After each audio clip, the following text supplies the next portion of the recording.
Yuzong. Sabi kasi ni Sanford, guys, ako na to. Uranus lang yan. Kaya kong labanan niya. And then you will buy the Franco. And then eventually yung Hilda. Pwede kayo. Okay naman. Hindi na sila magkakalit dito. Ang maganda dun sa Lunox priority pick here from TLPH is hindi pa alam ng Falcons kung saan siya mapupunta. So Yes. the safer option is to ban yung mga JP heroes na natitira. Chip is still open, so may possibility pa na ibang to. Yeah. Nakakatakot din ng Chip na may kasamang Yuzong at Lunox. So I think it's much better for Falcons just to ban that out. Yan naman global team fight eh. Exactly. Hindi kailangan isipin ni Sanford kung mag-clear pa siya o hindi. Kasi literal, habang nag-clear siya, pwede siya magpakita sa mga team fight. And in fact, if gusto nga nila yung ganong teritoryo for TLPH, lately nakikita ko si Oheb naglalaro ng Lapu-Lapu Gold. Lapu and Yuzong. Okay, so it's the Bane instead of the Hilda, forcing Falcons sa pumili ng ibang gold laner. Feeling ko nga binibait nila yung Hilde. Tapos kuha sila ng fighter last pick for TLPH, no? Esmeralda would be good para sa Hilda. So, or kung fighter gold lane, meron pang Ruby. Yes. Available for them. Then again, madali din bumalik dun sa option ng Granger. Kasi expanding river, so double lane option is easy. I really would prescribe sa Falcons na magpan ng chip, pero hindi. Harit ang kanilang piniling iban. Sobrang tempting ng dito. Okay. So they Akin will naman nila get the Hilda themselves para kay JP. Yeah. May pangturo sila ng Uranus, may isasalo ng Kimi, may manggugulo kay YSS. Overall, I think that was a solid pick coming out from TLPH. Okay, so what is your Ogwen hero? Meron ka pang Kaja kung sakali? Chip? No. Paano kaya kung nag-export itong Falcons? Ba't ang export, no? Yeah. Batang. Is Batang good in this line? Parang kailangan nila ng pamigil dito sa Yuzong panghahawak eh. Actually, either pang-pigil or pang-sustain. What if mag-Matilda Bruno ang Yeah, I like Falcons? Okay, Batang. Batang. Ano kasi ito eh? Classic Falcons to eh. Ayan na, fighter gold lane. Ang ilalabas dito ng Team Falcons. We don't know if it's the Cho or the Uranus or on the gold lane. Maybe even some crazy strats na Cho mid tapos gold Kimi. We don't know. Pero for TLPH, eto na. Kita naman. X-Borg at Esmeralda nakikita ko dito sa TL. So, benefit ng Esmeralda, lamang ka sa Cho, lamang ka, at eventually yung Batang ay magiging problema, hindi magiging problema sa'yo. At kukunat ka. Lamang ka ata sa lahat. Oo. At Diba? yun na nga, pinili na. Yeah, lamang ka sa lahat, honestly. Oheb on the Esmeralda. Gold lane fighters ang makikita natin for game number 4. Ito yung part ng draft na gusto ko, Wolf. Yung nagbago lahat. Yes. Anong summary ng draft natin? Ang summary ng draft, maganda ang composition ng TLPH. Yung kanilang mga mix-ups, napakaganda ng kanilang adjustment. I would say, ang aking utak, bumabapor sa TLPH, aking puso para sa Falcons para mag-game 5 tayo dito. Yes. Doable naman para sa Falcons. Really like the show. However, yung Esmeralda last pick ng TLPH, sinagot ang lahat. Yeah, when you go down to the technicals, it's TLPH that's leading, but Team Falcons has been saying otherwise. Let's see if may papanalo na ba ng TLPH or will we go for the distance? Casters, ano sa tingin nyo? And they do it again. Tignan nga natin na sabay-sabay kung ma-extend pa ba muli ng Team Falcons ang match number 1 natin. Still TLPH on the match point. And game number 4, na bago ang lahat. Kahit yung draft natin, yung mga naging key heroes ay tinanggal din ng TLPH. Napakahirap nito, no? Pero posible. No, nagawa na nga ng Team Falcons sa nung game number 3 na patukuin ang TLPH. Ang exciting lang na makikita natin dito, puro fighter yung mga gold laners natin. Pero ito yung era talaga na kailangan hindi mo ma-miss out. Kasi pagka kunwari may na-skip ka lang ng 2 linggo, mabibigla ka. So, tapos SB Gold. Pero so far, na-discuss na rin natin to sa ilang mga segments na natin na ito rin yung gumagana dahil nga sa rise din ng Yisin Shin and Kimi.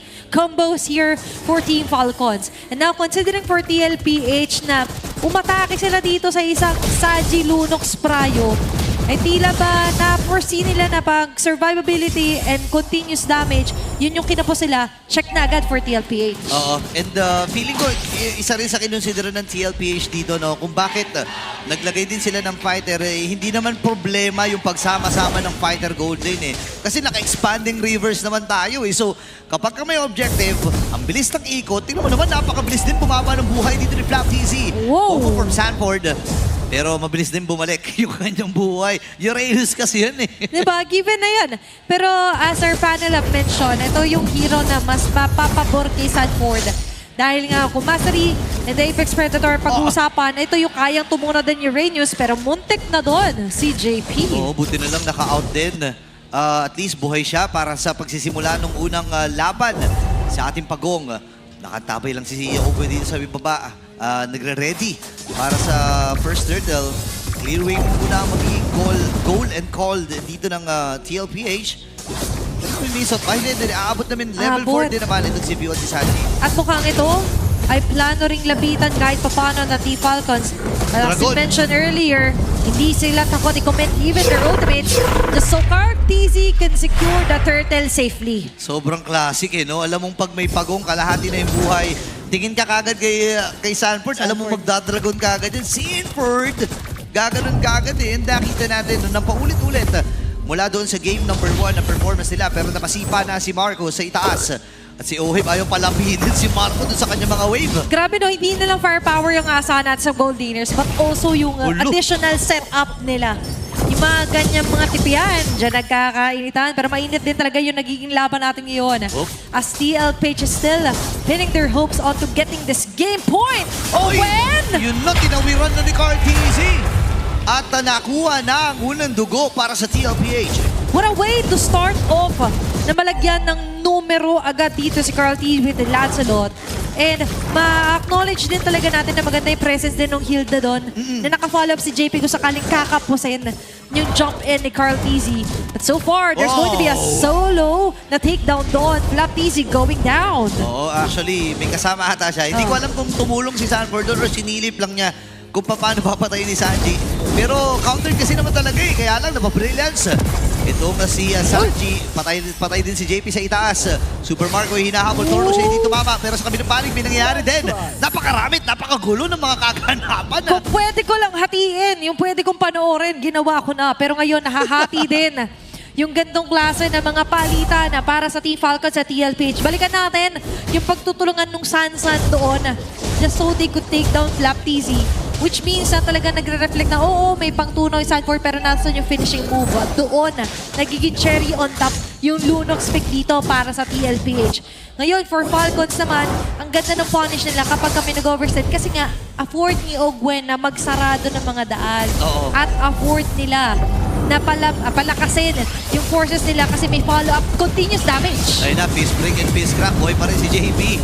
Nagamit niya yung Uy, tumulong! Storm naman, sumama na ang lima sa mga miyembro dito ng TLPH. Gayon din naman ng Falcons. Pero mababa ng buhay. Flap and Feud, kalahati na kagad. Brilliance from Sanji.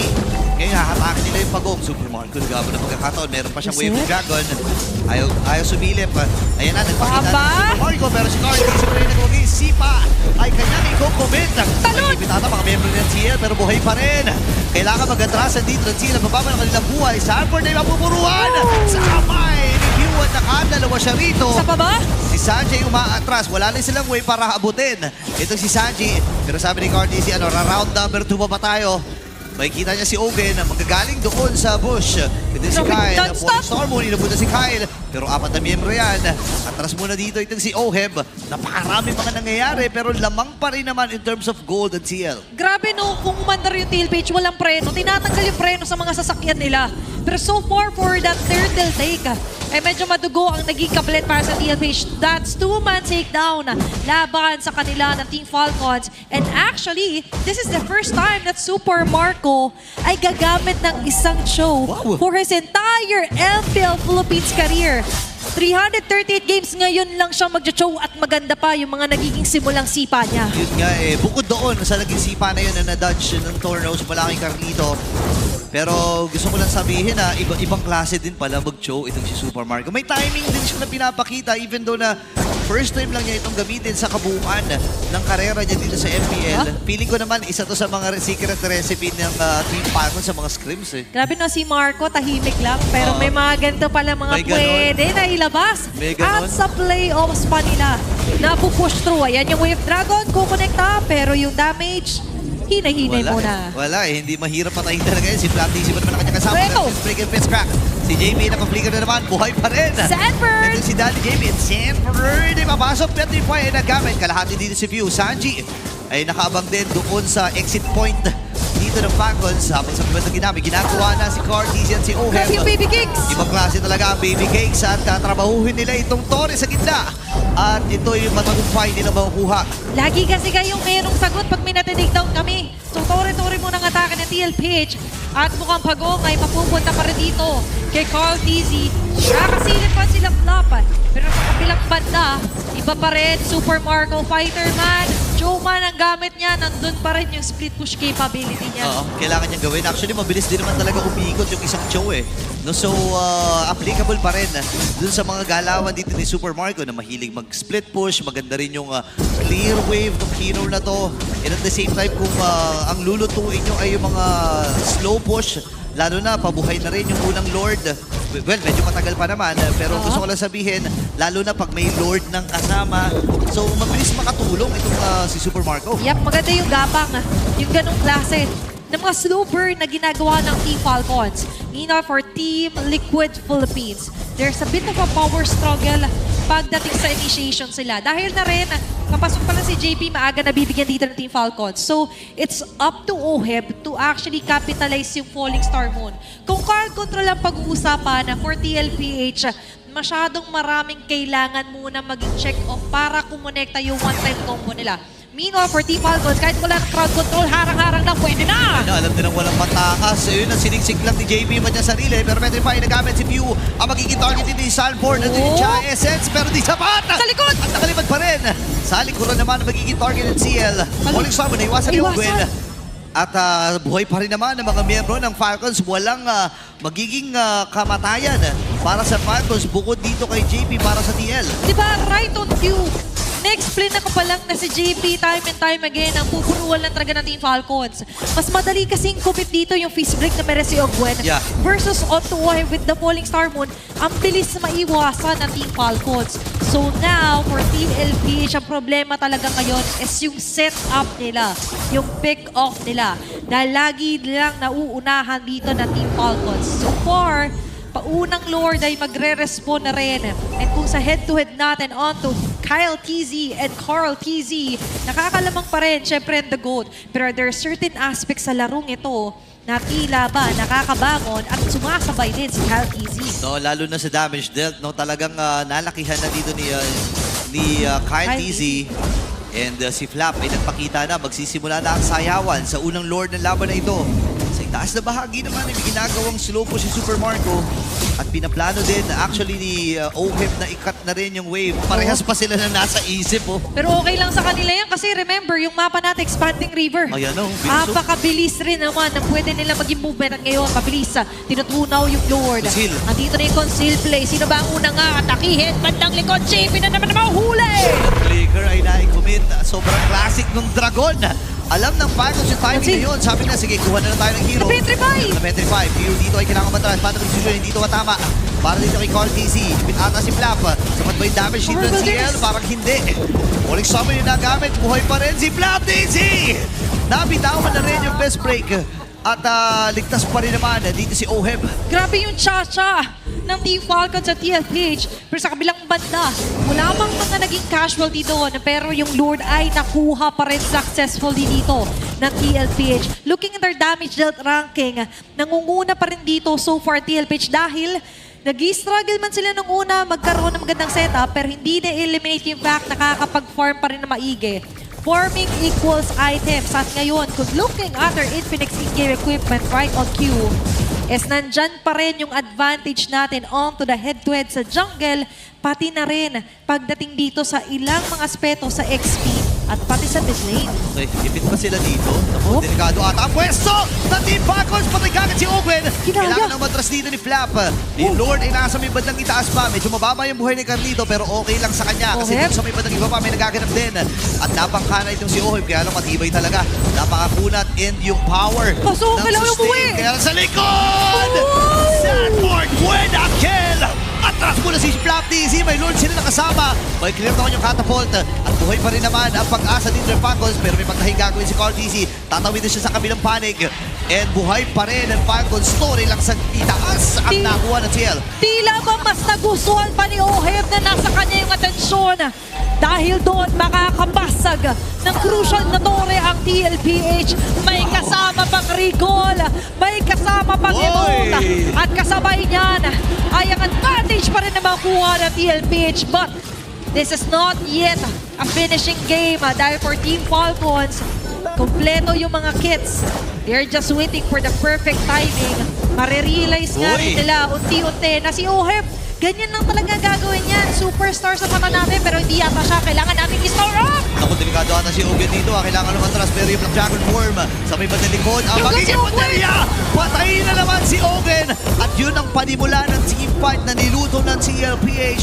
35 seconds para sa Lord. At napakaganda na nagiging pro dito ng CL. Dad, turo mo kung sino yung kumukulong sa'yo. Sino dyan? Dad, turo mo! Sino ba? Kami bahala! Ogwen eh! Ogwen! Ayun na eh, binigyan kagad si Ogen. Diba? And now for TLPH, they've reached the point na ngayon with enough resources, enough in-game equipment, kaya na nilang tunawin yung kanina nagpapahirap sa sineset up nila. TLPH on the other hand, still, naka-malefic roar na rin by the way dito si Carl TZ. Kahit sinong humarap, mabibigyan, makakatikim, supercharging their way on to Oheb. Kaya lang, buhay pa rin talaga si Owen. Napakalaki nun. Shield naman, pineflexan pa ng Machong Horse.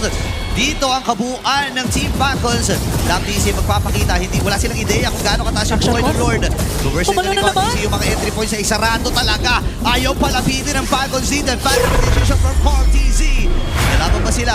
Hindi na nga ata ang magiging desisyon pero hinahanap nila si Super Marco. Kita? Sabi ni Carl TZ, alam ko nandito nagtatago yun eh. Nakita na nga. Pero sabi ng Falcons, okay, huwag na tayong lumaban at tayo natin yung Lord sa itaas.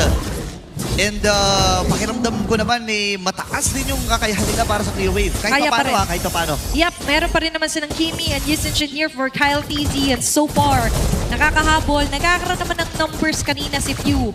Kaso ang problema, kung numbers ang pag-uusapan, lahat ng ito ay pumapabor sa TLPH, getting ready for the Stampede, getting ready for a war here para sa Team Falcons. Unti-unting umabante yung Lord sa taas, may conceal play na magaganap. Ready sila dito at ang mga Titan ay unti-unti nang kumakatok sa base ng Team Falcons. Lord ay mabilis naman matutunaw ng Green Falcons dito pero si Black TZ, naramdaman niya yung damage ng Tornos, mag-Dragon Form, ginagamit na rin para lang i-zone yung mga miyembro ng Team Falcons. Uri lamang nagiging target pero fist break ay nabitawan na rin dito ni Owen sa likuran na magiging target. Flicker from Owen, okay pa rin naman siya dito, kompleto pa ang 5. JP ang magiging apupuruhan dito ng Falcons. Pero hindi yata sapat yung kanila nagiging damage. Pero sapat ba? Si Super Marco. Si Super Marco sa pagdalikod. Sino kanya masisipan? Nasipa si JP. Kaya lang, siya ang mamamatay. Masyado atang malalim si Carl. Nauntog din. Twist break mula dito kay Open. At nakabawi din naman ang idol ng mga kids. Pero namatay siya sa kamay ni Open. Ngayon din naman si On sa kamay ni Kyle. Pero meron pang nagaganap. Salvador and Flap TZ. Nagpapatibayan lang itong dalawang mga XP laners natin. Wala yung mga core damage dealers dito ng CL ng Falcons. Mahaba pa naman yung objective pero grabe yung naging palitan. Ito yung correct definition na nanay for an eye. And a 2 for 2, 2 for 2 ang ating naging palitan. At kahit ang TLPH ino-acknowledge nila, hindi pa talaga ending Lord yung dala nila kanina. Dahil enough ba yung capabilities ng Team Falcons na gumawa ng ganitong klase ng mga play. Nahabol nila dito. Alam nila na nag-traceless na. Delikado ata dito si Kyle TZ pero it's a fake. At si Sanford ang mamamatay. Akala mo doon magtatapos ang lahat. Hindi ba? Lalaban pa palang dito ang Team Falcons. At sa pangalawang pagkakataon, traction pulls. Meron mahuhuli. Pero sa ngayon, ang gusto mo nang hulihin at kunin ng Team Falcons ay ang Torres sa may bandang gitna. Okay, kailangan nilang huminga rito And so far ay nagiging epektibo yung ginagawa nila na funnel strategy. nakita mo kanina dun sa sequence, sinakripisyo talaga ni Super Marco yung sarili niya. Mahanap lang yung rightest target. Hindi man niya nasipa ng maayos itong si Carl TC, pero si JP ang kanyang nabigyan. At dahil doon ay medyo nag-collapse yung formation na binubuo ng TLPH. You know? Sanay tayo na nakakahanap ng magagandang angulo si Super Marco sa mga Moskov, Yeah. mga Claude para magbigay ng damage. Pero magagandang angulo ng sipa, setup din ay kaya niya rin palang ibigay para sa Team Falcons. At ngayon, ibibigay ang lahat. Pangatlong Lord ang kanilang paglalabanan. Kyle TZ nagtatago habang si Curl TZ naman ay kadikit pa rin ng Lord na kanilang hindi bibitawan. May Black Dagger form, classic para kay Sanford. Pero yun, Lord, makukuha pa rin ang batang kampeng. Kaya maibitado na lang miyembro dito ng TLPH. Sanford! Si okay, pero mapapatay siya sa kamay ni Sanford. Sa likod naman ay masisipa dito si Cortez. Sinipo! Torno siya magagamit at buhay pa rin ang Young Gold. Kailangan na kumatras dito ni Kyle. Oheb! Hinahabol siya ni Oheb. Si Blaptix ito the rescue na reflector na gamit niya para lang mailigtas si Kyle. Sanji! Sanji hindi ata sasapat. Brilliance ay kanyang nabitawan. Lalaban pa si Kyle. Hindi na nga muna pero yung Lord na buhay kaagad at nasa itaas ito. Medyo nakakakabang depensa ito para sa Team Falcons. Aabot naman ang ilang mga miyembro. Pero sa sitwasyon na to, TLPH, unti-unti na napapangiti. All lines are covered. Apat yung Black TC pa ang atakihin! At napatay si Black TC. Ready na mag-dive ang Fighters. Team Liquid Philippines. Ito yung thought mula dito kay Sanford. And this time si Owen at ang magiginig sa target nila. Sa salubungin ni Kyle si makakapatay siya dito. At ang matitirang Titan nahahakbang patungo sa susunod na kabanata. Walang iba kundi ang Team Liquid